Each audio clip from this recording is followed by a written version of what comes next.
en contra, 107 votos a favor, y esto fue un gran avance, es un paso hacia la cooperación entre los tres países, y esto va a ayudar mucho, mucho, mucho la economía de México. Sin embargo, en un proceso que sí está relacionado, pero que depende más de la decisión de Estados Unidos, se envió una ley en Estados Unidos al Congreso para la supervisión de este tratado, que habla de que cada 6 meses pueden venir inspectores o que van a haber 5 inspectores, lo cual no se acordó en el tratado. Y esto sale de manera clandestina, aunque tienen, desde luego, derecho, porque es un país libre, soberano, de presentar sus iniciativas y del Congreso aprobarlas o modificarlas o rechazarlas. Así es en cualquier país. Sin embargo, como este tema nos atañe, pues tenemos una postura al respecto. No tiene que ver con afectación al tratado, que, repito, es un avance y ya se está tratando este asunto con el mismo método que hemos utilizado en nuestras relaciones con Estados Unidos, el método del diálogo, de la cooperación para el desarrollo. Y ya Marcelo Ebrard va a informarles. Él se va a quedar para este tema en particular con ustedes, para desahogarlo bien, que no haya duda, que no haya desinformación.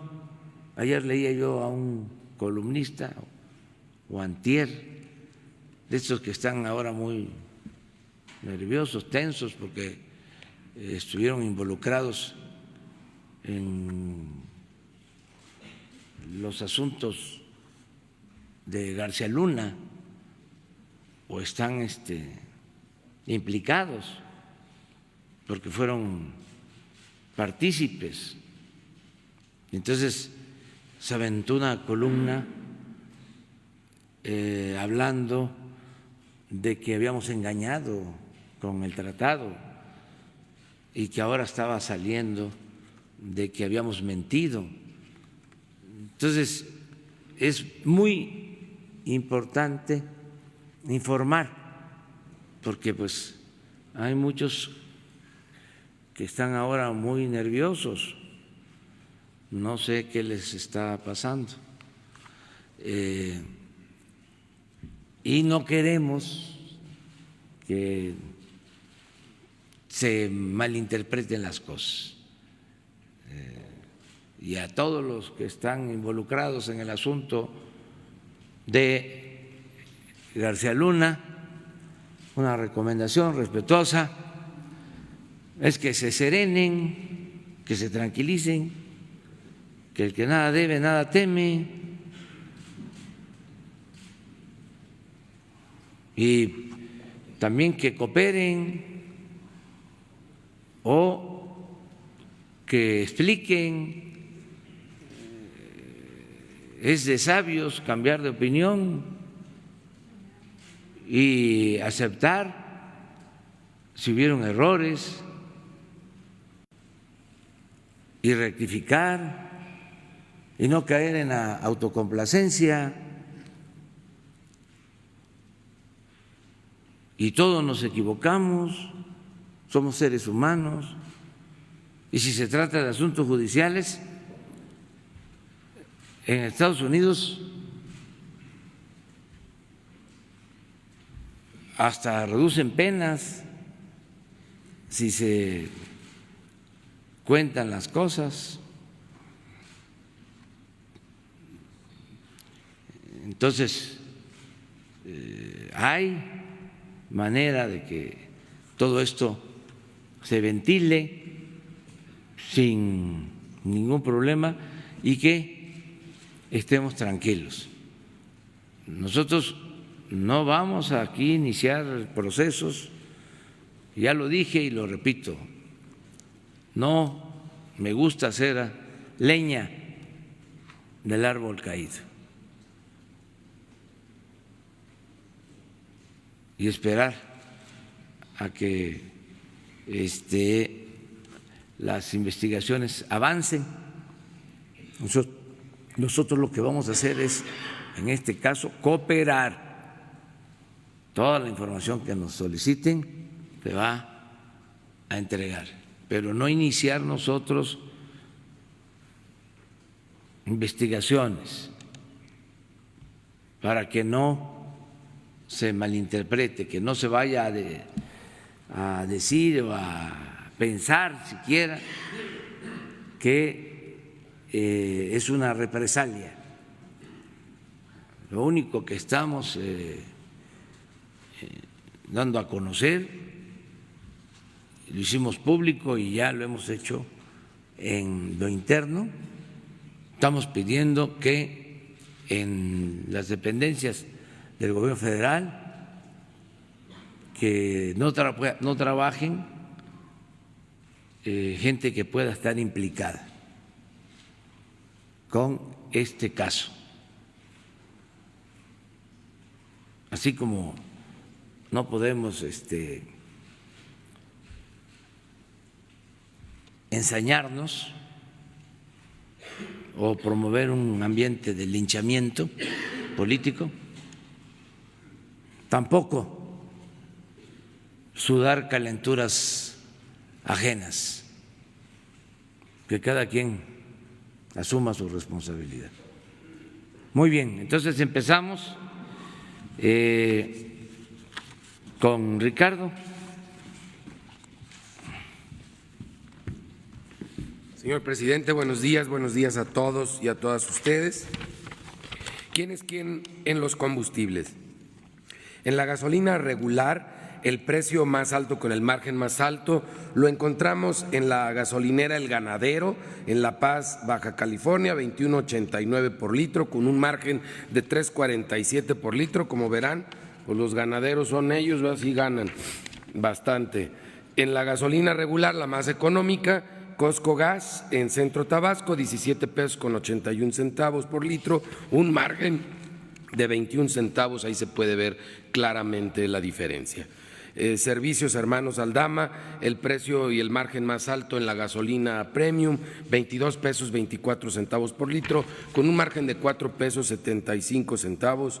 Y Luz del Carmen Fontana Hernández en Veracruz, da el precio más bajo, con el margen más bajo, a 18.66 por litro, con un margen de 38 centavos, mientras que para el diésel en Moratines, en Los Mochis, en Ahome, Sinaloa, 22 pesos con 22 centavos por litro, con un margen de 3 pesos 55 centavos.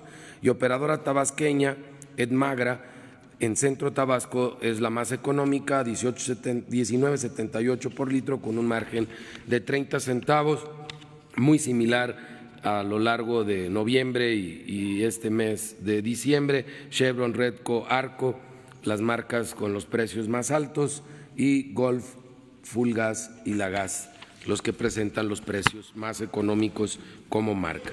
En el tema de verificación de gasolineras, 292 denuncias fueron presentadas, atendidas a través de 170 verificaciones o visitas. Todas se dejaron verificar, 14 bombas fueron inmovilizadas, vamos en 130.642 descargas en ambos sistemas, y de acuerdo a la app, que no toma en cuenta el margen de la gasolinera, la gasolina regular más barata, la encontramos en Coatzacoalcos, Veracruz, a 17 pesos con 69 centavos y la más cara a 20 pesos con 97 centavos en Navojoa, Sonora. En la premium, la más barata 18.22 en Veracruz, y la más cara la encontramos a 22.99 en Benito Juárez, aquí en la Ciudad de México. Para el diésel, el más barato 19.29 en Medellín de Bravo, Veracruz, el más caro en Teúl de González, Zacatecas, 22 pesos con 65 centavos, y continuamos monitoreando los servicios sanitarios. En el caso del gas LP para tanques estacionarios, el precio más económico está en Gasomático, Tlalnepantla, Estado de México, 11 pesos 25 centavos por litro, 5 pesos 40 centavos el margen, mientras que el más económico, ya por muchos meses, y agradecemos a este proveedor de Central de Abastos de Tehuacán, en Santiago Mihuatlán, Puebla, que lo tiene a 7 pesos 72 centavos por litro, con un margen de 2 pesos 2 centavos.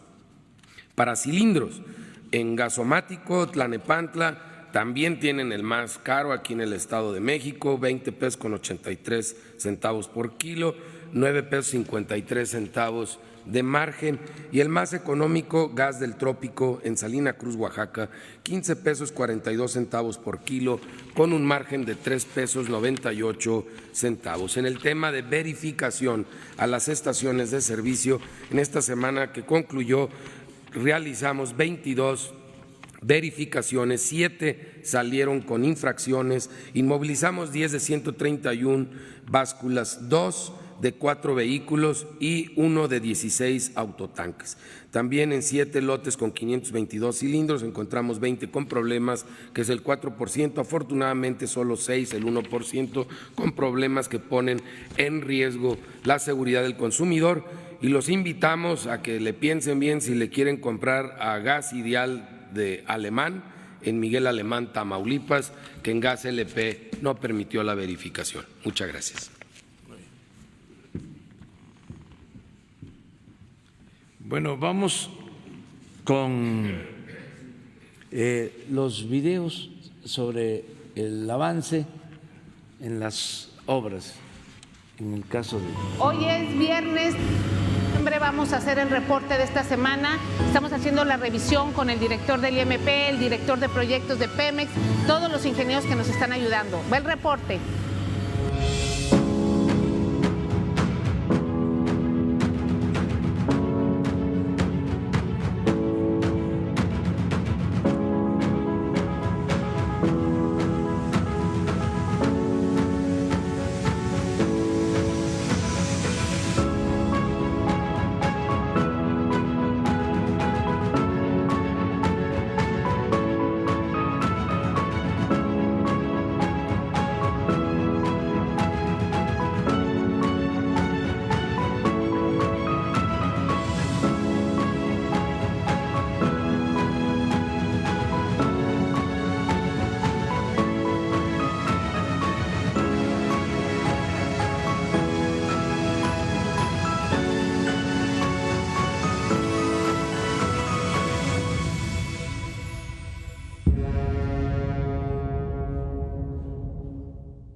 Bueno, ahora la consulta para el Tren Maya.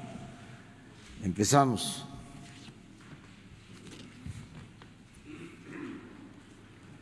Adelfo. Gracias, presidente.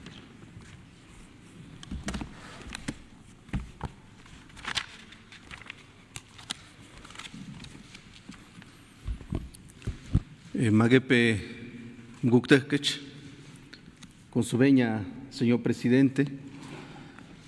Muy buenos días, compañeras y compañeros de los medios de comunicación. Queremos en esta mañana informar sobre el proceso de consulta que se ha desarrollado en estos días con relación al programa de desarrollo integral Tren Maya.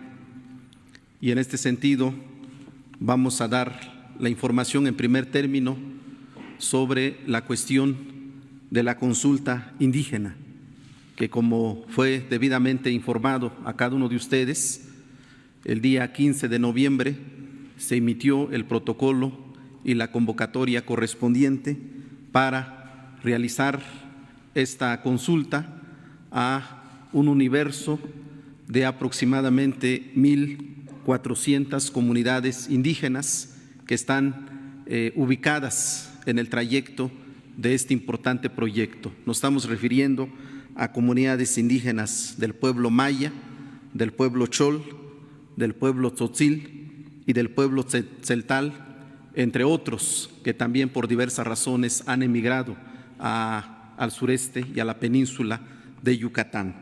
Y en ese sentido quiero anunciarles que hemos realizado un total de 30 asambleas regionales, 15 realizamos el día 29 y 30 de noviembre, fueron las asambleas informativas en las que se proporcionó toda la información a las comunidades indígenas. Aquí quiero decirles que la información fue proporcionada en las principales 4 lenguas indígenas de la región. Reitero, el maya, el chol, el tzeltal y el tzotzil.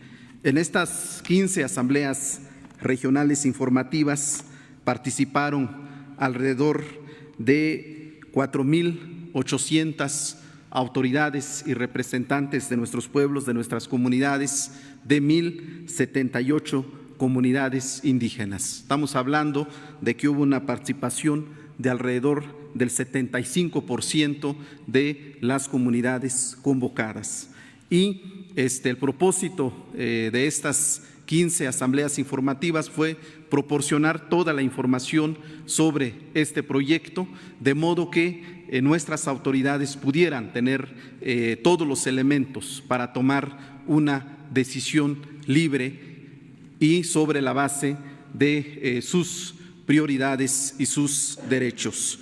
Después de esta jornada, este fin de semana, los días el día sábado y el día domingo, 14 y 15 de diciembre, se han realizado las otras 15 asambleas regionales consultivas y en ella ha habido una participación de alrededor de 5.237 autoridades y representantes indígenas de un universo de alrededor de 987 comunidades indígenas. Estamos hablando de una participación del 70% del total de las comunidades convocadas. Y las opiniones que han sido emitidas, ha habido un consenso generalizado, unánime, de apoyar la construcción, la implementación del programa de desarrollo Tren Maya. Este ha sido el principal resultado de este importante proceso en el que han participado nuestras autoridades e instituciones indígenas representativas, y como parte de los acuerdos, los pueblos han planteado fundamentalmente participar en este importante proyecto. Han también ellos planteado que sean atendidas sus demandas, sus exigencias en materia de desarrollo, en materia de infraestructura básica, en la cuestión de la tenencia de la tierra y en la protección de su patrimonio natural, cultural e intelectual. Estos han sido, pues, los principales planteamientos que han emanado de estas asambleas y también han planteado que sean ellos los beneficiarios de este importante proyecto de desarrollo. Finalmente, en cada una de las asambleas se ha constituido una comisión de seguimiento conformado por hombres y mujeres, por las autoridades indígenas participantes. Esta comisión de seguimiento tendrá como propósito dar seguimiento a los acuerdos que aquí se han construido, acompañar el proceso de implementación del Tren Maya y en particular pues mantener este diálogo permanente y circular, este diálogo horizontal con el gobierno de la República. Finalmente, yo quiero decirles que ha sido una jornada histórica por varias razones. Primero, por la diversidad étnica y cultural del sureste de nuestro país, de la península de Yucatán, por la extensión territorial de este programa y también por la cantidad de la población consultada. En este sentido, pues, el Gobierno de la República, que encabeza nuestro presidente, el licenciado Andrés Manuel López Obrador, cumple con lo que se establece en la legislación internacional en la materia y sobre todo este noble y anhelado propósito de nuestro pueblo de gobernar obedeciendo a la ciudadanía, a todo el pueblo, a nuestro querido México. Esta es pues la información que estamos formalmente presentando a ustedes. Voy en este momento, si me lo permite, señor presidente, a entregarle a usted las actas.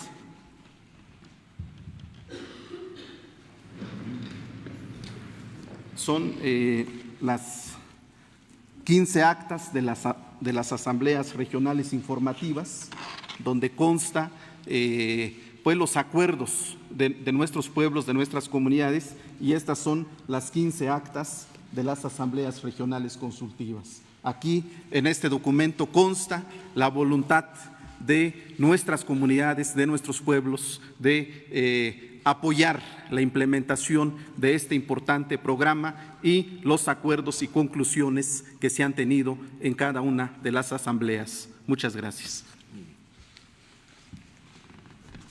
Bueno, vamos a toda esta información va a subirse a redes sociales para que se conozca.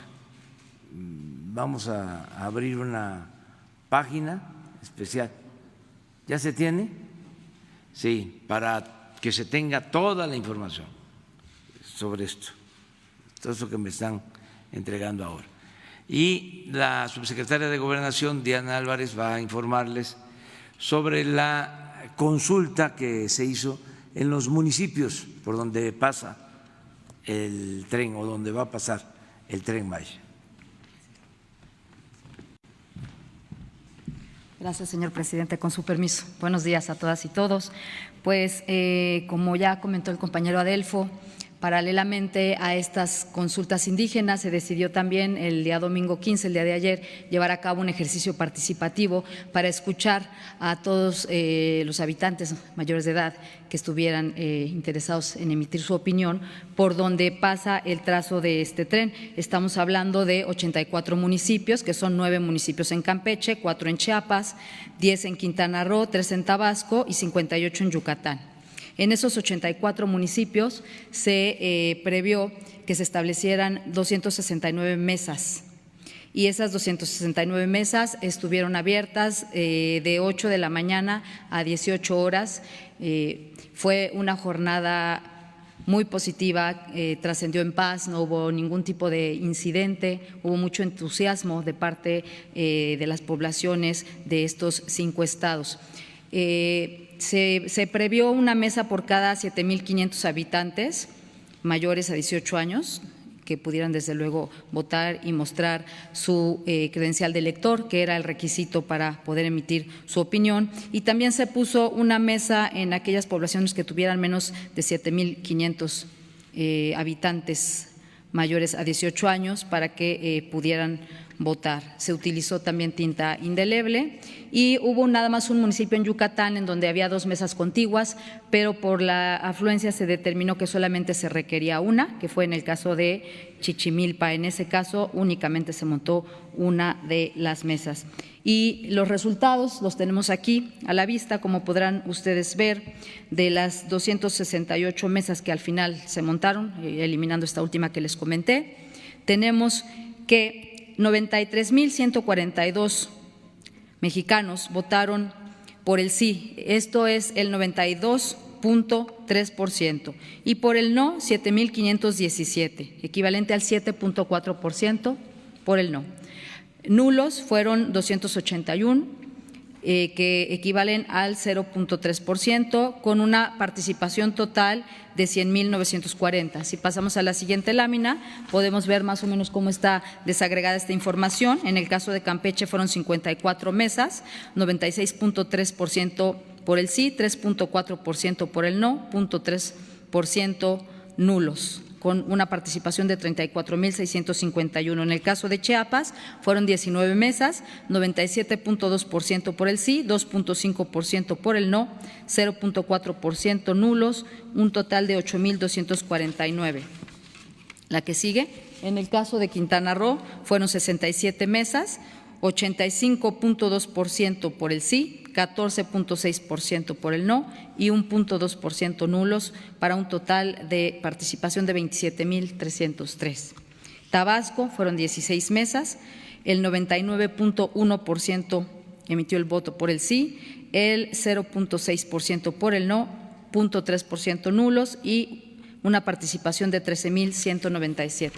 Por último, tenemos el caso de Yucatán, que fueron las 112 mesas que se montaron, un 87,8% por el sí, 11,8% por el no, 0,3% de nulos, para una participación total de 7,540 votos u opiniones. Pues ese es el resultado. La verdad es que nos congratulamos de la participación de este ejercicio de democracia participativa, donde no solamente se tomaron en cuenta las comunidades indígenas, que desde luego son fundamentales para este gobierno, y además cumplimos en tiempo y forma con las obligaciones internacionales, sino que también escuchamos a la demás población que no forma parte de las comunidades indígenas y que en un momento dado se podrían ver beneficiados o no de este proyecto según lo consideraran.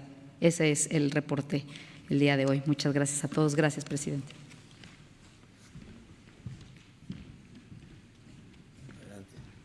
Señor presidente, con su permiso.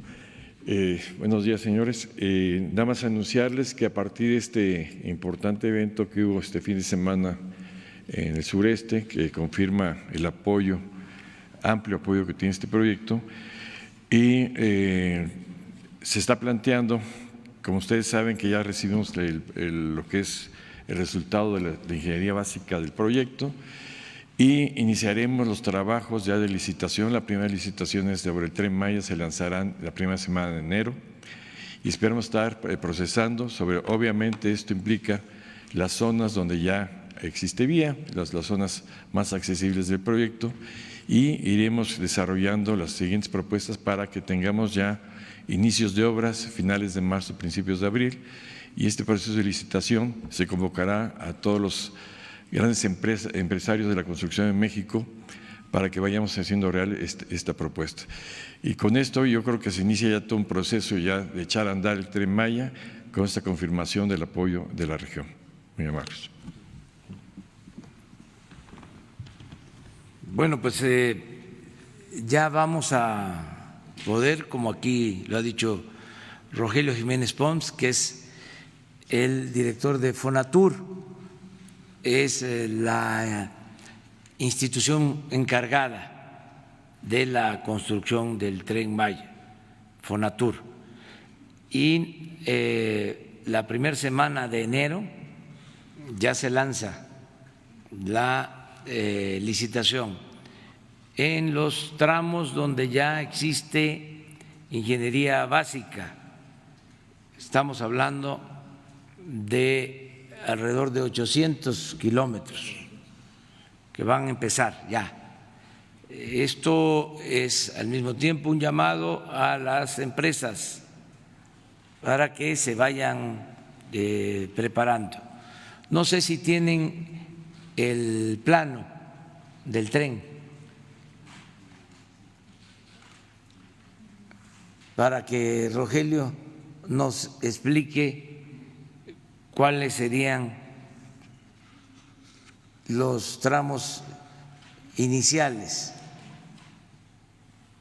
de acuerdo a los estudios de ingeniería básica que se entregaron el día 13 en tiempo y forma. Ya se tienen todos los estudios de ingeniería básica. A lo mejor aparece. Bueno, tú lo puedes explicar. Miren, como ustedes saben, el trayecto de 1.460 kilómetros que considera el Tren Maya, hay un tramo 730 kilómetros con vía ya existente que va de Palenque, o sea, Palenque recibe el tren que llega de Coatzacoalcos y ahí empieza el Tren Maya y llega hasta actualmente lo construido hasta Valladolid. Hay tramos ya muy consolidados que se puede decir que la ingeniería básica va a permitir lanzar las primeras licitaciones sobre este tramo.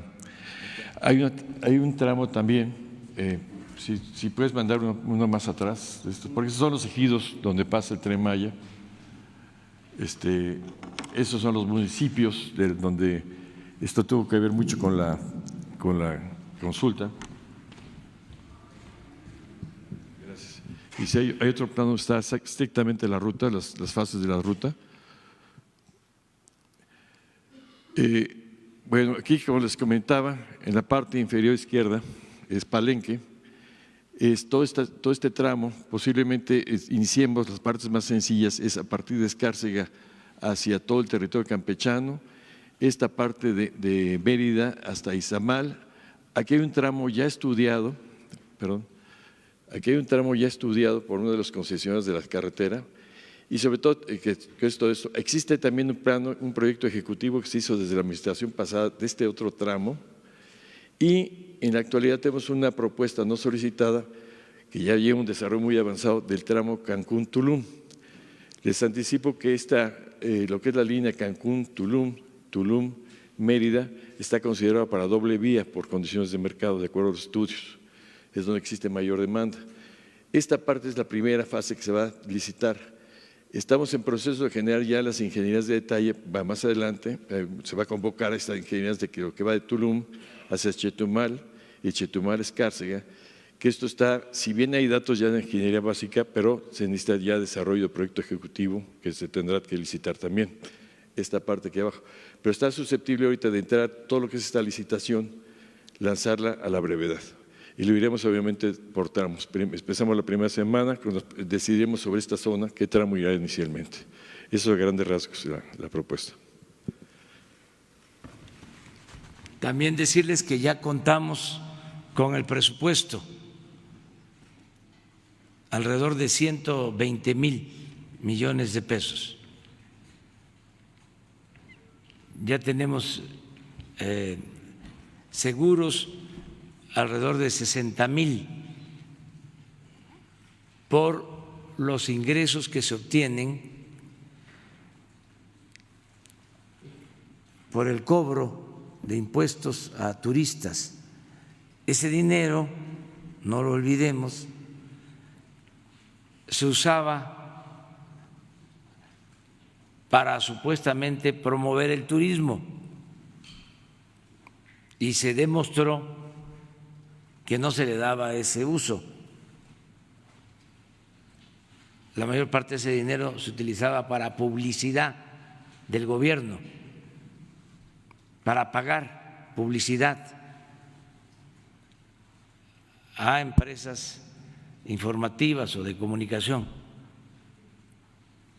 Ahora se decide que ese fondo que es de alrededor de 8,000 millones de pesos al año, se utiliza para la construcción de esta obra. Por eso hablamos de alrededor de 60,000 millones ya seguros hasta el 24. El resto, los otros 60,000, van a ser financiados con el presupuesto público. No va a ser deuda, ni los sistemas estos de asociación que cuestan mucho, con financiamientos muy onerosos. Ya tenemos resuelto el presupuesto. Y ahora vamos a la subasta.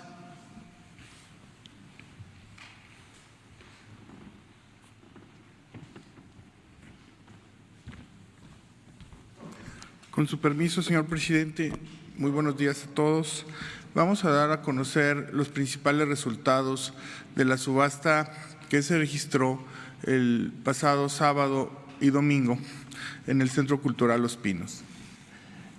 Aquí pueden ver los resultados en general. Lo que obtuvimos fue alrededor de aproximadamente 52 millones de pesos. ¿Qué destaca al interior? Tuvimos un final de fotografía en el caso de los vehículos. Quien estuvo ayer ahí presente, 2 de los vehículos rebasaron el umbral de los 5 millones de pesos. El más caro, ahorita les presentamos la fotografía, un Lamborghini que salió en 5,600,000 pesos. En las joyas también tuvimos la venta de las principales joyas. En un momento más les presentamos las fotografías. Vendimos una casa en Santa Fe por 14 millones de pesos.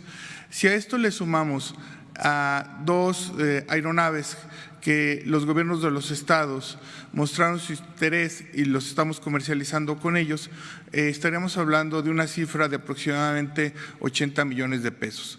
Por las aeronaves, como tal se puede ver, se van a obtener recursos por casi 15 millones de pesos, la otra por 12 millones de pesos. ¿Por qué decimos que fue, en general, el Instituto para Devolver al Pueblo Robado considera que fue una subasta con resultados muy favorables y una subasta exitosa? ¿Por qué lo decimos? Porque estamos vendiendo las joyas de la corona, de lo que ahí se subastó. Vendimos los principales, las joyas de mayor valor, vendimos a un bastante sobreprecio los vehículos, vendimos una de las residencias y de los 9 aeronaves comercializamos 4. Ahí también pueden ver el sobreprecio. Donde tenemos mayor sobreprecio es en los vehículos, un 63% de sobreprecio en los mismos. Si fueran tan amables, ahí pueden ver los vehículos que se vendieron. Cito algunos ejemplos. El McLaren empezó en 3,600,000, se vendió en 4,200,000. El vehículo que les comento, el Lamborghini, empezó en 3,400,000, se vendió en 5,600,000 con un sobreprecio del 65%. También pueden ver ahí otro vehículo Lamborghini que empezó en 2 millones y llegó al umbral, rebasó el umbral de los 5 millones y se vendió en 5,300,075 pesos. Ahí están algunos ejemplos, los de los bienes inmuebles. Este es el Lamborghini que se vendió, empezó en 2 millones, se vendió en 5,300,000 pesos. Si fueran tan amables, este es el de mayor valor. Este fue el Lamborghini que tuvo prácticamente quien estuvo ayer en Los Pinos, no me dejará mentir que fue un final de fotografía. La gente impulsando a los compradores con un sí se puede. Al final del día, era obtener los recursos para estos fines sociales, para esas causas justas, para los caminos de Nayarit en la Yesca, para el camino de Atarje en Guanajuato, que ha sido la instrucción puntual del señor presidente de la República, el transformar estos bienes que antes eran improductivos a un fin útil para elevar el bienestar del país. Y el señor presidente nos ha trazado este rumbo al Instituto para devolver al pueblo lo robado. Es que hemos hecho nuestro mayor esfuerzo y nos sentimos muy contentos por la participación, por la gran participación, solidaridad de la ciudadanía hacia el instituto, pero más que nada hacia el proyecto del señor presidente, para que estos recursos se vayan hacia los más desprotegidos. Ahí pueden ver el ejemplo de otro Corvette que empezó por ahí de los 560,000 pesos y terminó en 1,600,000 pesos. Entonces, es así que nosotros consideramos que fue una subasta exitosa.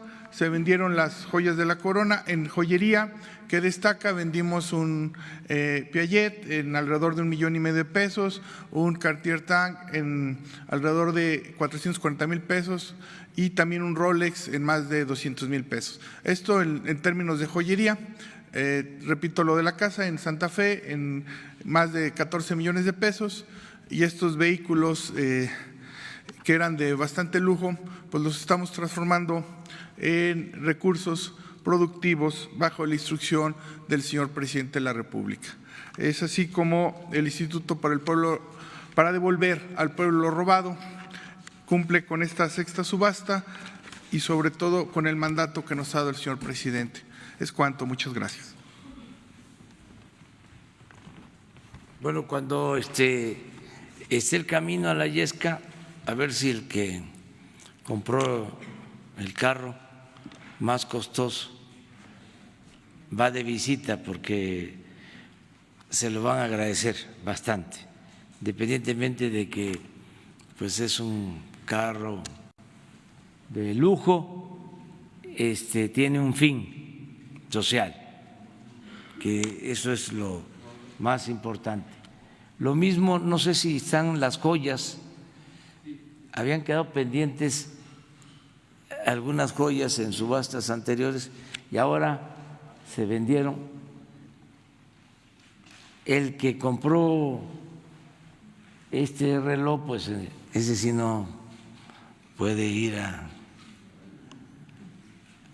presumirlo, pero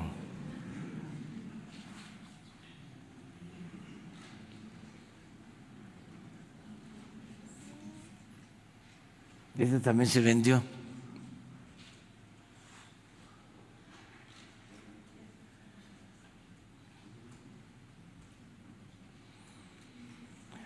Bueno, pues esos son los temas y queda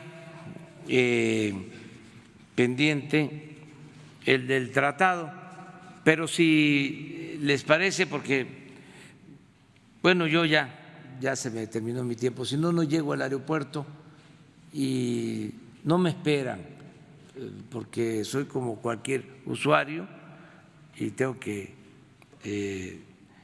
identificarme y entregar mi boleto y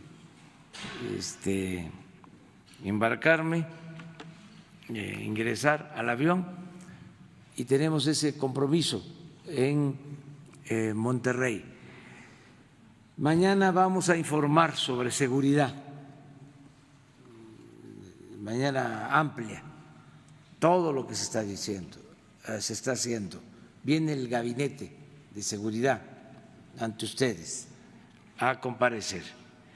Y el miércoles, si les parece, no hay exposición, contesto todas las preguntas que nos formulen para que nos organicemos. Y le dejamos a Marcelo la palabra, y yo les pido también que se queden todos por cualquier aclaración, y les ofrezco disculpa por retirarme para poder llegar a tiempo. Entonces, Marcelo les informa sobre el tratado. Sí, gracias, señor presidente. Bueno, muy buenos días a todas, a todos. En primer lugar,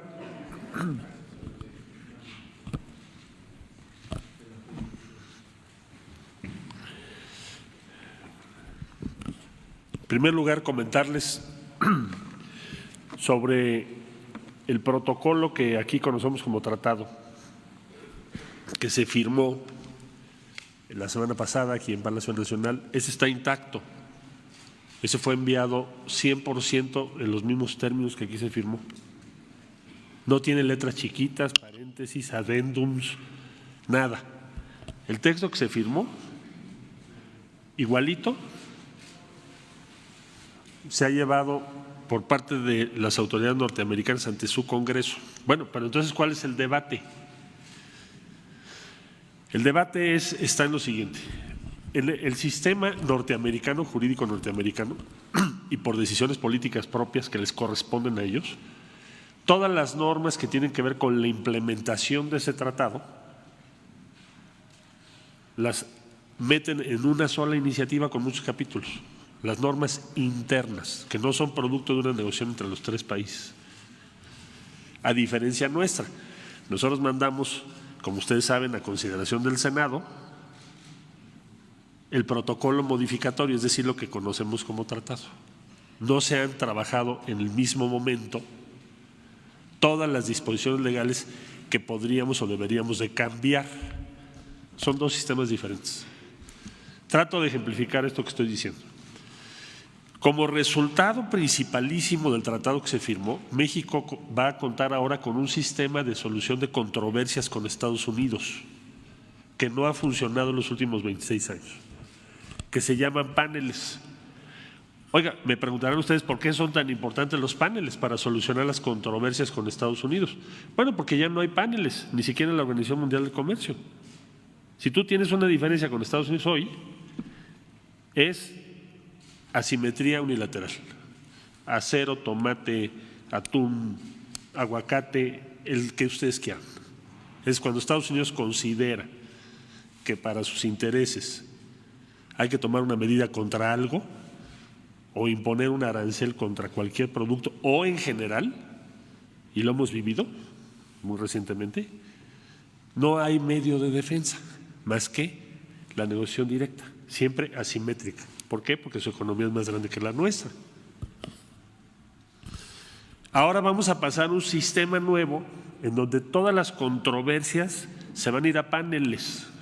Por lo tanto, México tiene que organizarse, sus instituciones, su organización, sus disposiciones para hacer valer esos paneles. El Senado de la República nos señaló, bueno, ¿cómo se le va a dar seguimiento? Ya ellos están preparando simplemente una pregunta central. El hecho de que México pueda ahora presentar controversias sobre discriminación en Estados Unidos, en los centros de trabajo, es el cambio más importante en la relación México-Estados Unidos del último medio siglo. Nunca lo hemos podido hacer. Asesoramos, participan los consulados, pero no podíamos hacer paneles sobre discriminación en Estados Unidos promovidos por México. El primero será el año que entra, entrando en vigor todo lo que estoy diciendo. Bueno, nos dice el Senado de la República en la reunión con la Junta de Coordinación Política, nosotros vamos a preparar la propuesta para el Ejecutivo de cómo se va a organizar eso. Eso es lo que podríamos llamar la ley de implementación en México. Esa norma no se va a consultar a Estados Unidos, se le va por cortesía diplomática y porque finalmente, si tiene que ver con actividades en su territorio, llámese consulados, llámese agregados, pues nosotros vamos a tener en un momento, después de que el Senado lo apruebe, que dialogar con Estados Unidos y decirle, mira, México ya decidió que en lo que hace a discriminación vamos a trabajar de esta manera. Se llama cortesía diplomática. Y ellos tienen que autorizar, porque los agregados o consulados en su territorio pues están autorizados de acuerdo a las regulaciones internacionales por el país anfitrión, igual en el caso de México. Bueno, entonces ellos tomaron la decisión de mandar el tratado tal cual se firmó y de poner una serie de cosas que tienen que ver con su organización interna, si van a ser comisiones intersecretariales, si, cómo va a funcionar en Estados Unidos. Esto no es sujeto o no es objeto de consulta con México, como tampoco lo será las leyes de implementación mexicanas. Nosotros no se las vamos a someter a consulta a otro país, ni a Estados Unidos ni al Canadá. Se tomarán por el Senado de la República y en su caso la Cámara de Diputados. Bueno, dentro de esas normas de implementación, el Congreso se propone que el Congreso de Estados Unidos le ordene vía ley al Ejecutivo de los Estados Unidos que designe 5 agregados o hasta 5, dice hasta 5 agregados laborales en México, a efecto de darle seguimiento a las medidas que nosotros tomemos de reforma laboral, el avance de las cuestiones laborales en México. Bueno, ¿por qué Jesús Seade lo plantea esto el día sábado? Primero me informó, porque el viernes se mandó este documento, se hizo público, y ese documento estoy hablando de la implementación en Estados Unidos que acabo de explicar.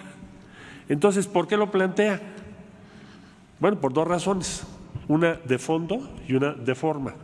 De forma porque se debió haber, como nosotros lo haríamos en unos meses, se le debió haber dicho a Jesús: oye Jesús, vamos, el Congreso de los Estados Unidos nos está pidiendo que designemos hasta 5 agregados laborales. ¿Cuáles son las funciones de los agregados y sus límites? Bueno, pues están regulados por instrumentos internacionales, empezando por la Convención de Viena, en fin, hay una serie de disposiciones internacionales. Los agregados, hoy tenemos agregados Estados Unidos de asuntos económicos y laborales. Los agregados no pueden ir a ningún establecimiento en nuestro país porque nuestro ordenamiento no se los permite, ni se los permitirá jamás. Hoy existe ese agregado en México. Es una mujer que lleva asuntos económicos y laborales. México ha tenido agregados laborales también en Estados Unidos. Teníamos 2. ¿Por qué? Pues porque hemos encontrado trabajo forzoso o forzado y, como ustedes saben, ha habido muchos casos de violación de derechos laborales.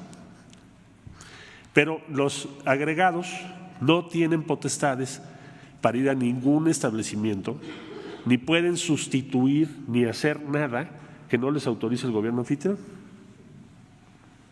Pueden hablarle a la Secretaría de Trabajo: oiga, por conducto de la Cancillería, mándenme un reporte porque ustedes dicen en su ley que este año van a ser 10 estados, el año que entra 10 estados, díganos o compártanos qué avance tiene. Eso sí lo pueden hacer. No necesitas el agregado laboral, lo puede hacer el embajador. Pero digamos que los agregados, su función es esa. Pero entonces Jesús lo objeta y lo da a conocer primero porque hemos hecho una diplomacia transparente. Alguien dice: no, pero es que nos está mintiendo. No, jamás ha mentido Jesús. Jesús es una gente que todos los días nos ha dicho exactamente lo que está pasando. Y por eso el sábado también lo dijo. Y es el valor supremo. Segundo, marca la forma porque no fue consultado él como representante de México. ¿Y por qué es todavía más relevante? Pues porque los agregados los autoriza México. Ese es el fondo. Es decir, ningún país puede designar agregados en México si nosotros, la Secretaría de Relaciones Exteriores, vía la Dirección General de Protocolo, no los acepta o autoriza. Entonces, ¿qué es la disposición? Concluyo. Esa disposición es el Congreso de Estados Unidos decirle a su Ejecutivo: necesito que nombres hasta 5 agregados laborales en México, para que nos manden la información de los avances que ellos lleven en sus reformas laborales. Eso es lo que dice. Entonces, de forma, oigan, me hubieran dicho antes de que lo publicaran. De fondo, México no va a autorizar agregados más que, como los demás agregados, tengo agregado naval, militar, en fin, hay una serie de agregados, y nunca con funciones más allá de las que pudiera tener un agregado, pero finalmente lo autoriza México. No, ningún país puede determinarlo si México no lo autoriza. Bueno, entonces, ¿para qué lo dijimos si finalmente lo podríamos autorizar? ¿Para qué se planteó? Bueno, pues se plantea porque todavía no se aprueba. Si no se hubiese hecho así, ustedes me dirían con justa razón, pasada la votación, ¿por qué México no dijo nada? Ahí sí estaría serio. Entonces, el día de hoy está Jesús Seade en Estados Unidos diciendo exactamente lo que les acabo de decir. Lo sintetizo de nuevo. Primero, ¿el tratado está en cuestión? No. ¿El tratado fue modificado? No. ¿Se le hizo alguna adición o anexo o paréntesis o lo que fuere que no conocemos y que modifica ese tratado? No. Eso no es el caso. ¿Se trata de una disposición que debió haberse preguntado a México? Pues sí, creemos que sí. ¿Por qué? Pues porque le está pidiendo el Congreso al Ejecutivo que nombre agregados hasta 5 en México y requiere nuestra aprobación. Entonces, ¿qué es lo que les va a decir Jesús ahorita? Oigan, los agregados requieren la autorización de México. 3, muy cortésmente les vamos a decir, nuestras leyes de implementación tampoco vamos a consultarles si ustedes no modifican esto. ¿Está bien? Trato igual. Reciprocidad plena. Ahora, nada más que estamos hablando, fíjense, nada más para darnos una idea, de un sistema de solución de controversias con nuestros vecinos, que entre otros capítulos son los siguientes: trato nacional y acceso a mercados. Capítulo 3, agricultura. Todo lo que tiene que ver con agricultura. Capítulo 4, reglas de origen. Capítulo 5, procedimiento de origen. Mercancías, textiles, administración aduanera, facilitación del comercio, medidas sanitarias. Todos estos rubros, México está diseñando su sistema, porque es nuevo. Y entonces, en consecuencia, nosotros lo tenemos previsto para el periodo febrero-marzo, y las iniciativas provendrán en buena medida del Senado de la República, si lo convenimos, y creo que es sano y bueno que así sea. Son las preocupaciones del legislativo. Preguntas como, por ejemplo, ¿cómo vamos a garantizar los derechos establecidos en la legislación laboral en Estados Unidos? Eso es muy interesante. Esa pregunta fue la primera que nos hicieron en la Junta de Coordinación Política, cuando estuvimos allá. Lo mismo agricultura. ¿Quién y cómo va a estar en los paneles? ¿Quién va a organizar los paneles? ¿Cuáles son los expertos? ¿Qué dependencia del gobierno o dependencias van a participar? ¿Quién es responsable de qué en ese tramo? Porque vamos a un mundo de controversias vía paneles, que por un lado nos da un instrumento, pero por el otro lado nos tenemos que defender también de lo que se presenta en esos paneles. Bueno, todo ese sistema de implementación, pues nosotros también entonces no consultaremos. Vamos a hacer igual en lo que tenga que ver con Estados Unidos, me estoy refiriendo. Porque en lo interno no tendríamos por qué, pero en aquello que tenga que ver con Estados Unidos. Entonces yo espero que las negociaciones de hoy, como siempre lo hemos hecho, den un buen fruto. Yo les reitero a ustedes que le tenemos confianza a SEADE porque nunca ha mentido, menos ahorita. Y el día de hoy que va a estar en sus reuniones, que se sepa que cuenta con el respaldo y la confianza de México para plantear lo que estoy diciendo, porque está actuando pues para defender los intereses de nuestro país. Eso es el objetivo. Muchas gracias. Bueno, quería yo hacer este preámbulo y ahora sí sus preguntas, por favor. Sí.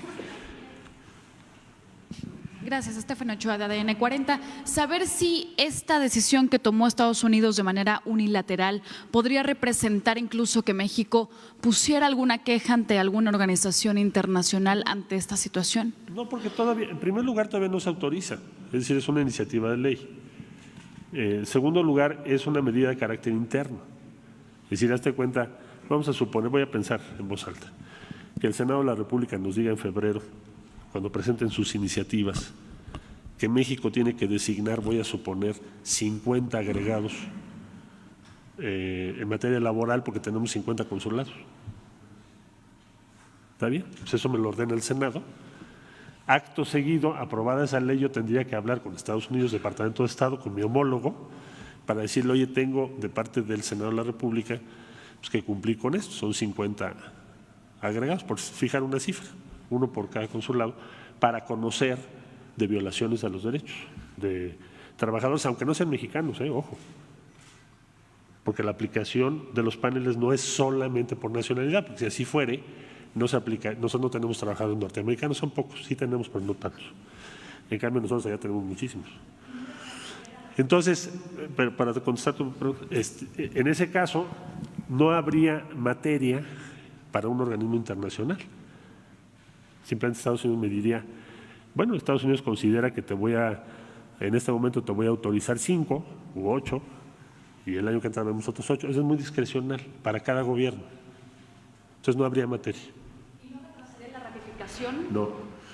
El proceso de ratificación no está en duda.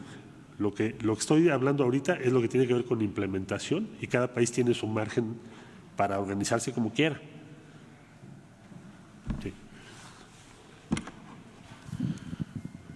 Buenos días, Lorena Ríos de Bloomberg News. Esta postura no quiere decir que México le negaría la entrada a los agregados.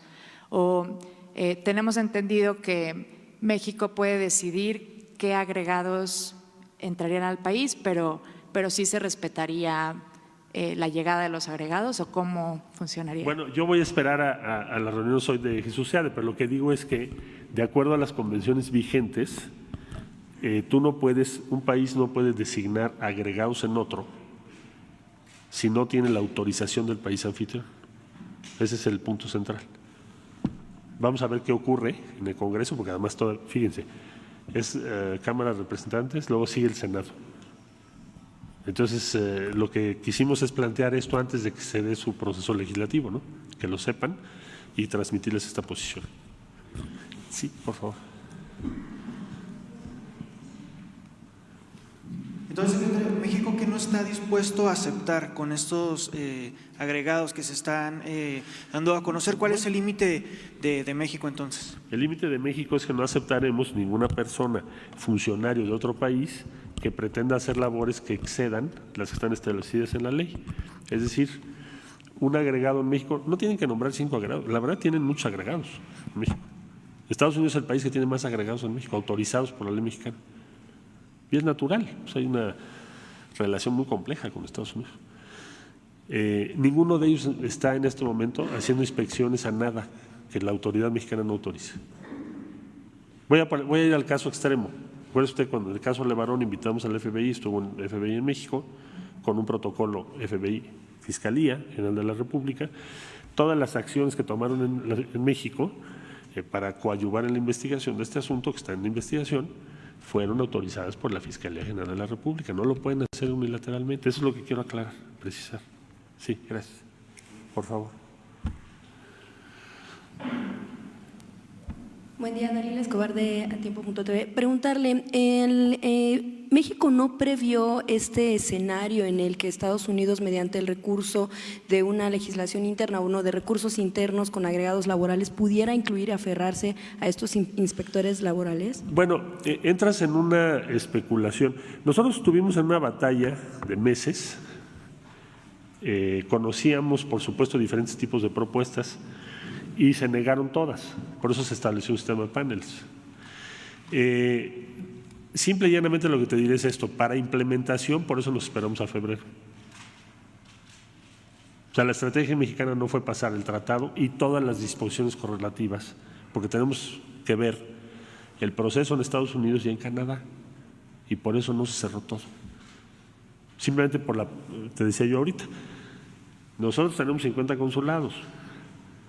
¿Cuál va a ser el rol de toda esa infraestructura tan valiosa de México y tan importante, y en el caso de Canadá también, que tenemos también consulados, respecto a nada más la materia laboral? Mencioné otras, porque hay otras materias donde puede haber paneles. ¿Cómo nos vamos a organizar? Pues ¿para qué lo sacamos ahorita, no? Y ¿sabes qué? Pues teníamos razón, por lo que estoy viendo. ¿Por qué? Porque yo no te puedo garantizar todas las decisiones que Estados Unidos tome, porque interviene su Congreso, intervienen muchos diputados, o las que pueda tomar Canadá.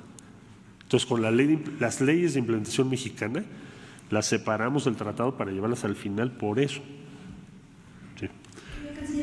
Perdón, nada más una pregunta más. Preguntarle, ¿qué efectos podría tener la aplicación del tratado en ambas naciones si de manera interna se tienen este tipo de agregados o estas diferentes formas de aplicarlo? A ver, el tratado está intacto. Tiene un sistema de paneles, bueno, pues lo vamos a establecer. Si en el caso supuesto de que ellos pongan 5 agregados y nosotros en la ley de implementación pongamos 50, pues dependerá de lo que cada uno de los dos países apruebe. Al final me voy a tener que sentar con Pompeo y decir, bueno, ¿cómo le hacemos con los agregados? Y se va a resolver. Eso no pone en entredicho el tratado.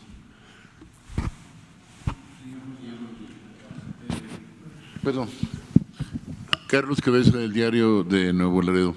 Bueno, pues más allá del tema que hoy nos ocupa, tan importante y tan buen trabajo que han hecho, esperemos llegue a feliz término, hay una cuestión ahorita por lo imperativo del momento. En materia de asimetrías económicas, en materia de costos de financiamiento, en materia de vínculo universidad-empresa para desarrollo de tecnologías y de capital semilla y otros muchos menesteres, hoy hay una situación de alerta en Baja California.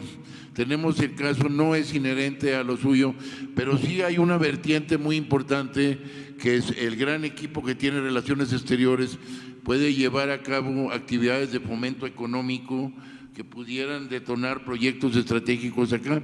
En el caso de lo agropecuario, tenemos mucho tiempo produciendo maíz, sorgo en la zona fronteriza, a lo largo de la frontera, cultivos que han agotado las tierras, no tenemos semilla mejorada, no tenemos fertilizantes de alta calidad. El costo de financiamiento, señor canciller, al otro lado, pues es del 1 o 2%, no pagan tenencia, no pagan placas. También hay tema de asimetría, como ellos se quejan de la cuestión laboral, pero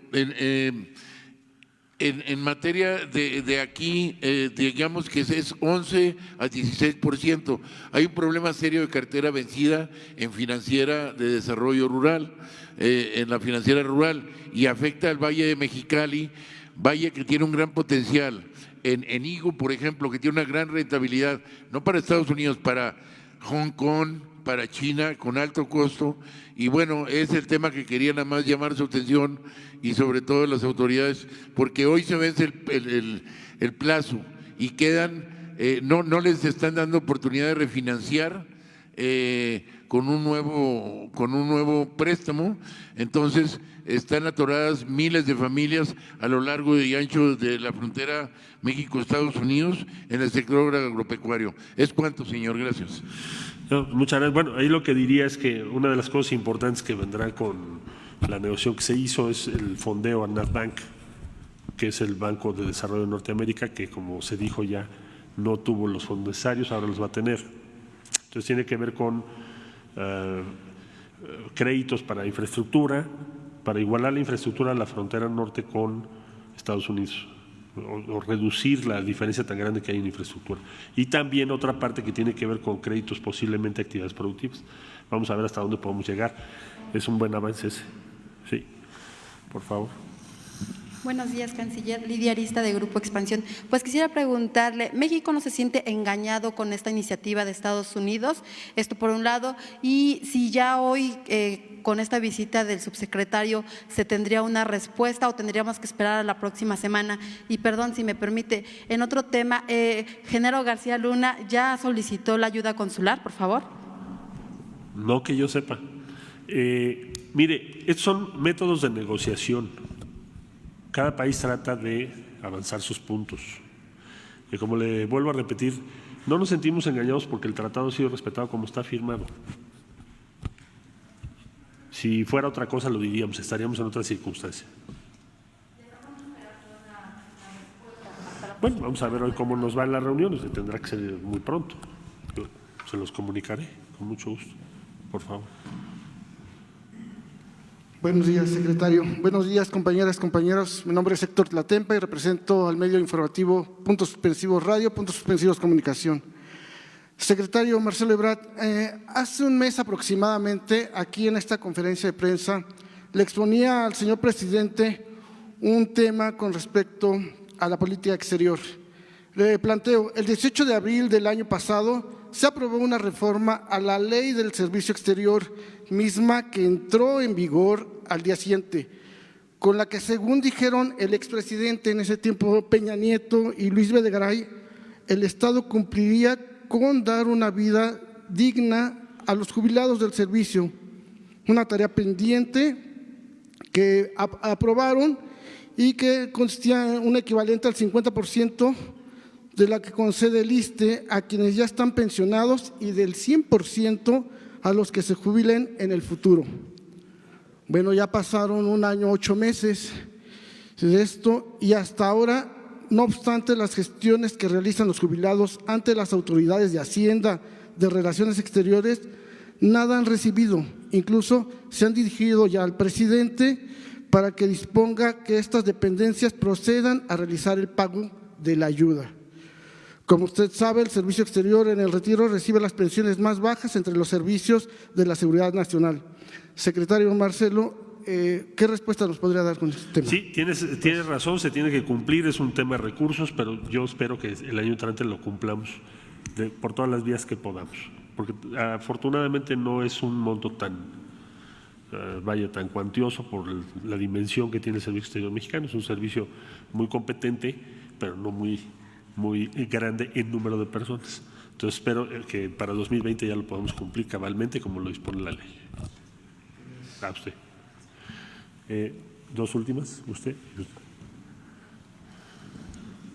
Sí, buenos días, canciller. Juan Carlos Machorro, del portal Expo. Si me permite rápido en otro tema, hace 48 horas terminó la COP25, su secretaría era la encargada de la delegación mexicana. Se presentó el Sistema Nacional de Comercio de Emisiones 2020 para entrar en funcionamiento aquí en el país. ¿No estima usted que con el acuerdo poco ambicioso, así es como se ha catalogado, de lo que hubo en Madrid, esto puede detener este proyecto aquí en México que lleva varios años, pues ahora sí que en planeación? Y si me permite de rápido, una segunda pregunta al titular de la Fonatur. Si desde Fonatur para los servicios, licitaciones del Tren Maya, considera promover y seleccionar empresas que demuestren gestiones socialmente responsables en ámbitos sociales, comunitarios y ambientales. Gracias a ambos.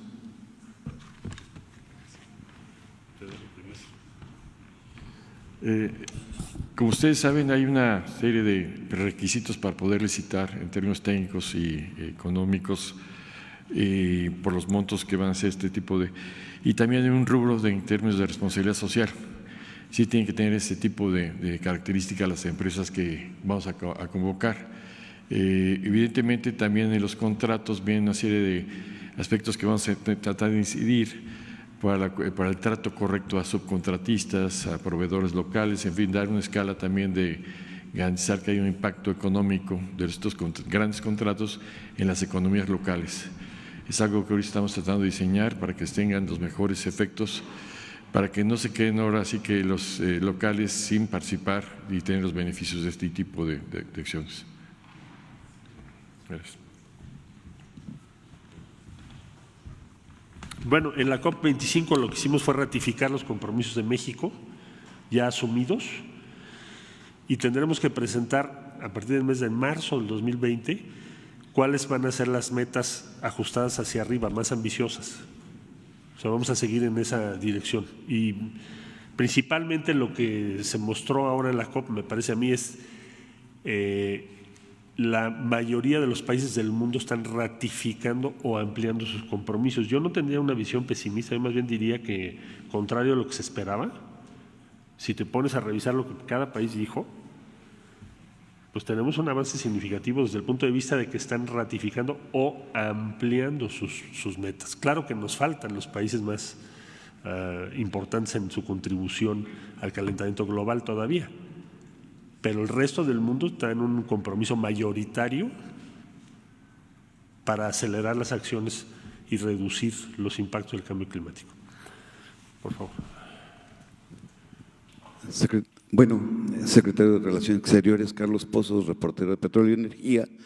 Mi pregunta es esta iniciativa HR 5430, según entiendo, para el Gobierno de México ha sembrado la semilla de la desconfianza, y preguntarle si esta iniciativa tendrá como objetivo, lo tienen en su radar, para frenar la inversión de China en México, o si es un elemento que podría ser utilizado como argumento político electoral en el próximo año en Estados Unidos.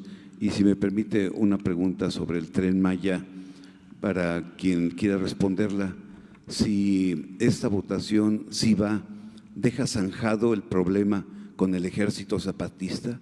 Ya tienen el visto bueno del Ejército Zapatista, quien es uno de los principales opositores. Gracias. Bueno, te diría, como ya lo he ido contestando en varias de las preguntas que me hicieron antes, que lo que estás viendo son las estrategias de negociación de cada país. Esto claramente es una negociación del Congreso con su Ejecutivo. Vuelvo a insistir, los agregados dependen en última instancia de la autorización de México. ¿Nosotros qué haremos? Bueno, pues haremos lo que estamos haciendo ahorita. Primero, informarlo a la opinión pública.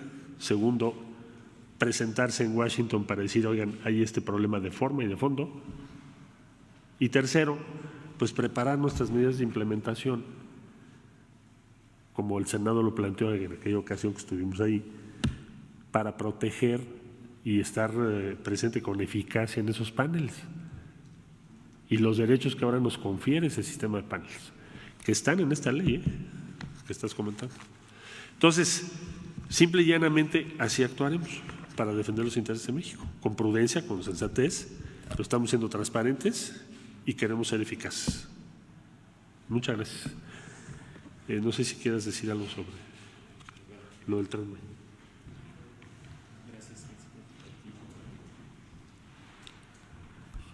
Sí, muchas gracias por la pregunta.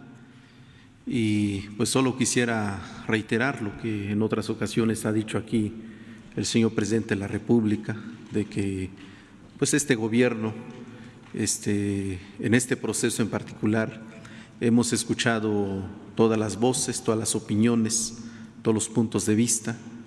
Justamente ayer en la asamblea de Xpujil, que se celebró en el municipio de Calakmul, en el sur de Campeche, pues hubo un debate muy interesante, escuchando todas las opiniones, escuchando todos los puntos de vista y desde luego tratando siempre de atender los legítimos planteamientos de nuestras comunidades a través de sus autoridades e instituciones. Y en lo que concierne a Chiapas, la asamblea se celebró el día sábado en Palenque, donde se convocaron a las comunidades choles, fundamentalmente es el área chol, también hay comunidades tzotziles y tzeltales. Estas comunidades pues acudieron a esta convocatoria, hicieron sus planteamientos en términos generales, como ya hemos dicho, han aprobado, apoyan el proyecto de desarrollo integral del Tren Maya, y desde luego también tienen sus planteamientos en materia de desarrollo, en materia de infraestructura, el tema de la conservación del medio ambiente, el fortalecimiento de su cultura y su identidad, son algunos de los aspectos que se han plasmado en las actas que hoy hemos entregado. Y bueno, desde esta perspectiva pues se están escuchando todas las voces y todas las opiniones. Muchas gracias. ¿Ya el Ejército Zapatista? ¿Perdón? ¿Ya no se va a oponer el Ejército? Pues nosotros respetamos, repito, todas las voces, todas las opiniones. Hay un reconocimiento especial a la voz de los zapatistas. Sin embargo, en este proceso lo que se ha definido es escuchar la voz de nuestras comunidades a través de sus propias autoridades e instituciones. ¿Puedo preguntarle? ¿Sí? De la consulta, Hans Salazar de ZMG Noticias. Buenos días. De la consulta del día de las consultas, ¿considera que la asistencia, la participación en la asistencia fue suficiente para legitimar este proceso? Hay cuestionamientos también sobre que no hubo una información previa. Son cuestionamientos que se hacen. ¿Usted qué respondería al respecto? Igual también la participación, preguntaría, no nada más en las comunidades de pueblos originarios, sino también en los municipios. ¿Ustedes qué responderían al respecto en el porcentaje de participación? Bueno, el porcentaje de participación ha sido muy importante. Estamos hablando de un 75% del total de las comunidades indígenas que están en el trayecto de este importante proyecto. Nosotros como instituto, junto con el INEGI y otras dependencias, tenemos la información disponible sobre las comunidades indígenas y las localidades indígenas que están en el trayecto de este programa, de este proyecto. Sobre esta base hicimos un ejercicio de regionalización, fue así que ubicamos estas 15 regiones indígenas en los 5 estados de la República: Chiapas, Tabasco, Campeche, Yucatán y Quintana Roo, y sobre esta base es que hemos hecho esta cuantificación de alrededor de 1,440 comunidades indígenas pertenecientes a los pueblos maya, chol, tzeltal, tzotzil y otras que pues han tenido procesos migratorios, particularmente en el sur de Campeche. Y a partir de esta estadística es que nosotros hemos hecho la convocatoria. Se hizo un recorrido, los funcionarios del Instituto, de Fonatur y de la CEGOP hicimos un recorrido para invitar de manera directa a todas las autoridades. Tenemos los acuses de recibo de todas las invitaciones que se realizaron y han acudido a estas 30 asambleas,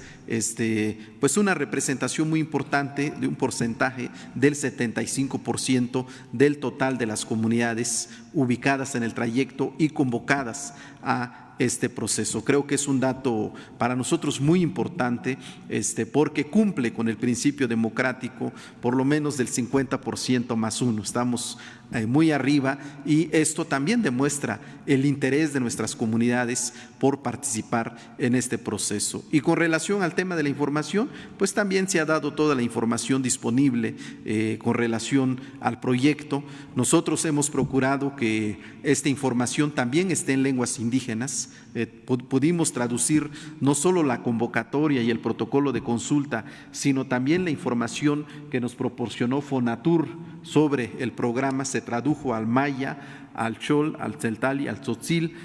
El instituto tiene por lo menos 4 radiodifusoras culturales en esta región, en Felipe Carrillo Puerto, que es en Quintana Roo, en Peto, el sur de Yucatán, y en Xpujil, en el sur de Campeche, y también tenemos 2 radiodifusoras en el caso de Chiapas, particularmente la radio de Las Margaritas, donde hemos dado una amplia difusión de este programa. Y bueno, sobre esta base es que nuestras comunidades han tomado esta decisión. También, como ya ustedes saben, se hicieron 15 asambleas informativas el día 29 y 30 de noviembre, justo con el propósito de entregar toda la información. Y también después del 30 de noviembre hemos hecho un recorrido en las comunidades que así lo han solicitado para entregar información de manera directa a las asambleas. De modo que hay detrás de esto un esfuerzo muy importante. Nunca se ha hecho un esfuerzo de esta naturaleza en toda la historia de nuestro país. Yo tengo la fortuna de acompañar a los procesos de los pueblos indígenas desde la década de los 80s. El convenio 169 entró en vigor en el año de 1990, que es el que establece el principio y el derecho de la consulta indígena, y no tenemos historia en nuestro país, incluso yo diría de los países, de la veintena de países que han suscrito este importante convenio internacional, no hay memoria de que se haya hecho una consulta con esta envergadura. Por un lado, atendiendo la gran diversidad cultural del sureste de nuestro país, la extensión territorial que esto representa y la cantidad de la población que ha sido sometida a este proceso de consulta. Entonces, en ese sentido, hemos como gobierno garantizado lo que establece la legislación internacional en la materia y, sobre todo, atendiendo esta instrucción del señor presidente de poder escuchar todas las voces y todas las opiniones. Gracias. Diana, por favor. Sí, sí, sí.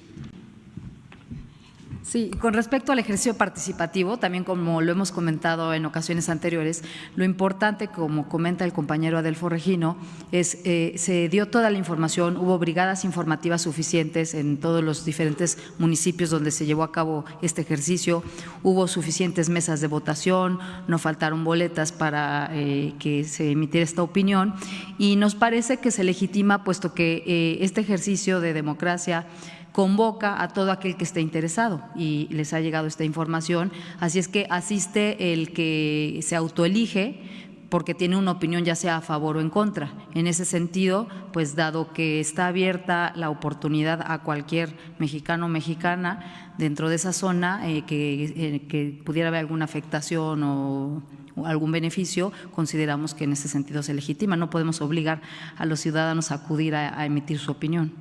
¿Pero hubo voces en contra en los municipios que se consultaron o todo fue completamente tranquilo?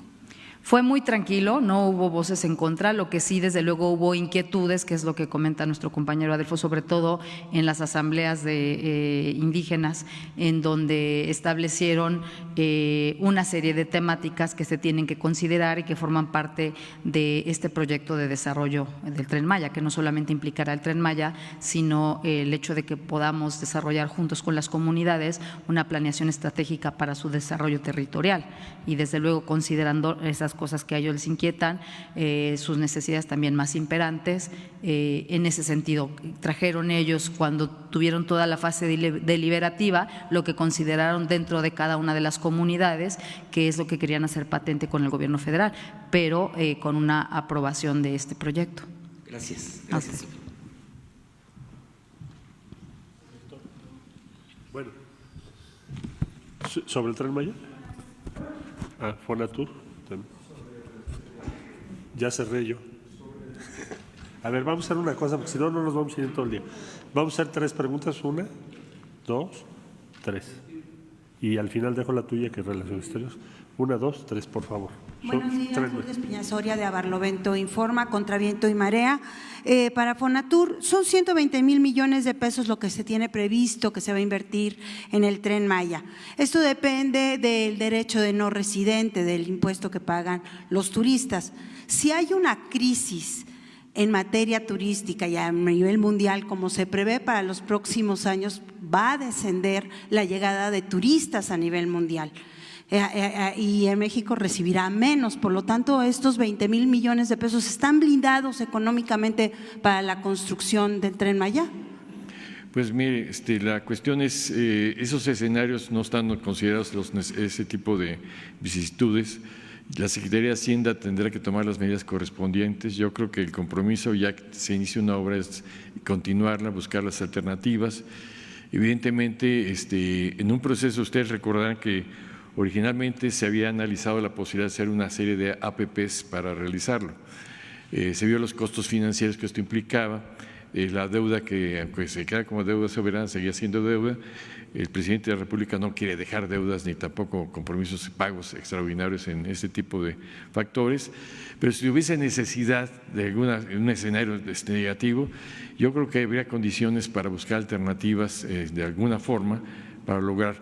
Ahora, yo soy optimista en el escenario turístico. Yo creo que hay una serie de factores en el mundo que pueden también revertir esa posible tendencia que está manifestando ahorita de regresiones. Hay nuevos mercados que hay que tomar en cuenta. Sí, sin embargo, México ha descendido en su tarea de mercadotecnia turística y sabemos que los competidores, bueno, pues la competencia internacional se da a través de la mercadotecnia turística. ¿Qué acciones en todo caso se van a tomar en esos términos para que México no descienda en el ranking internacional? Bueno, como ustedes saben, ya que está el canciller, se sustituyó ya toda la estructura prevaleciente anteriormente, que era a través del Consejo de Promoción Turística. Actualmente existe ya una instancia en la Secretaría de Relaciones Exteriores de difusión que trabaja íntimamente ligada con la Secretaría de Turismo. Y yo creo también aquí viene una serie de cambios sustanciales en la óptica del desarrollo de la promoción, O sea, México está buscando, como bien lo ha manejado el secretario de Turismo Miguel Torruco, ya no factores tan solo de cantidad, sino de calidad. México, si bien tiene un nivel aceptable, muy aceptable de presencia de gente, de visitantes, tiene malos niveles de gasto cotidiano, o sea, el turista gasta poco en el país, entonces requerimos un cambio sustancial de políticas de mayor estancia, mayor calidad de la oferta, mayor gasto y una serie de eventos, y eso cambia también mucho la mercadotecnia, como usted dice, no es solamente un problema de cantidad también, sino de calidad. México, por ejemplo, ofertas como las que se van a generar a través del Tren Maya, entonces toda esta zona ya no es la misma convencional de un turismo masivo, sino es un turismo sí en gran cantidad, pero muy selectivo, de baja densidad, de bajo impacto, que penetra el territorio. Tenemos más territorio interior que costero, obviamente, entonces hay muchísimas más alternativas de nuevos mercados. Eso ya lo está viendo la Secretaría de Turismo, lo está viendo la Canciller, está la gente ya trabajando, hay una dirección específica para retomar la promoción, pero ya dirigida a mercados mucho más eficientes. Sí, buenos días, Daniel Marmolejo, Voces del Periodista, La Cuarta República. Para el señor Canciller, señorita Subsecretaria también, estaríamos pensando en escenarios de simulación respecto a estos paneles. Señor Canciller, ¿se ha hecho ya algún trabajo en ese sentido para saber cómo las características, cómo se puede protocolizar, un ensayo quizás? Y una pregunta de lucha libre, ¿Jesús Seade frente a cuántos en esta misión diplomática? No, pues frente al Lighthouse, su homólogo. A ver, los paneles implican una organización muy importante, porque necesitas en primer lugar personal especializado. Segundo, tienes que organizar lo que es la reunión, cómo vas a hacerte de la información para poder presentar tus elementos de prueba y para desarrollar lo que podemos llamar el expertise de México en el desarrollo de las controversias. Y ya no serán solo comerciales, ese es el punto. Por eso mencioné los temas. En muchos sí serán comerciales, pero habrá otras cosas como discriminación laboral, que no es comercial, es otra cosa. Cómo garantizas los derechos, cómo verificas, cómo ubicas el problema, cómo lo puedes probar, cómo lo puedes sustanciar. Entonces, para todo eso se va a hacer una organización especial, de manera que México esté en tiempo y forma preparado para atender todos esos paneles desde el principio. O sea, nosotros no vamos con una mentalidad defensiva, sino con una mentalidad activa o proactiva. Y el Senado de la República nos dijo, bueno, a nosotros nos interesa mucho eso, lo que es el seguimiento de la implementación y lo que es la preparación y la organización del Estado mexicano para atender esto, que se ganó. Antes no teníamos esos paneles, ahora los tenemos, en todos esos campos. Entonces, eso será lo que yo llamaría la implementación. Lo más importante en México es eso. Y lo conoceremos ¿cuándo? En febrero. ¿De qué depende? De las propuestas que nos haga el Senado, porque así lo convenimos con ellos. Muchas gracias. Y tengo esa otra pregunta. También sobre relaciones, ¿no? Buenos días, Alejandro Cabral de Política de Rock and Roll Radio de Hermosillo, Sonora. Dos preguntas. Una, la frontera sur de nuestro país recibe muchos migrantes, ya no solo de Honduras o Nicaragua, sino también de Haití, de África. Hay una visa humanitaria para tránsito por nuestro país que se estuvo entregando, pero cada vez el tiempo de espera es mayor. ¿Nos podría decir cuál es el tiempo de espera que tienen las personas migrantes ahorita para poder adquirir esa visa? Eso le corresponde a la Secretaría de Relaciones Exteriores.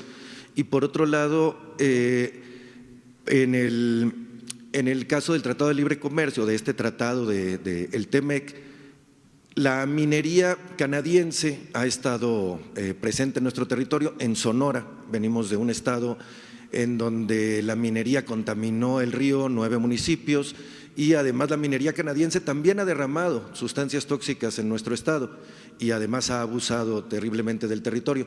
¿Cómo está la relación de la minería en este nuevo tratado con respecto al anterior? Con mucho gusto, soy breve. Bueno, le corresponde a la Secretaría de Gobernación vía el INAMI el fijar esa política, no a la Secretaría de Relaciones Exteriores, pero le contestaría yo, le respondería con mucho gusto. La visa humanitaria es una visa excepcional para ciertas condiciones, no puede ser una visa, digamos, que se otorga a cualquiera que quiera pasar por el territorio de México hacia los Estados Unidos. O sea, lo que se quería era tener la visa humanitaria para llegar a la frontera norte.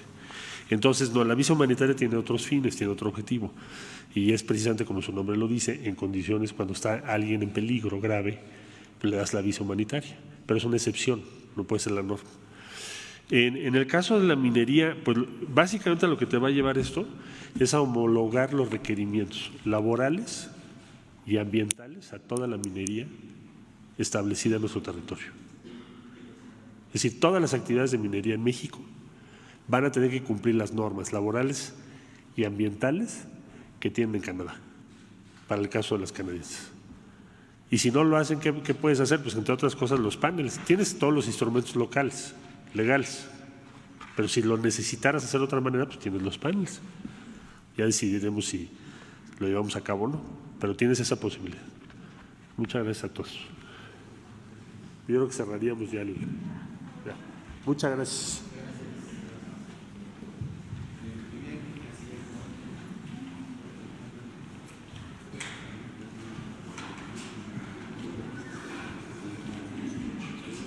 Sí, sí. Ah, bueno.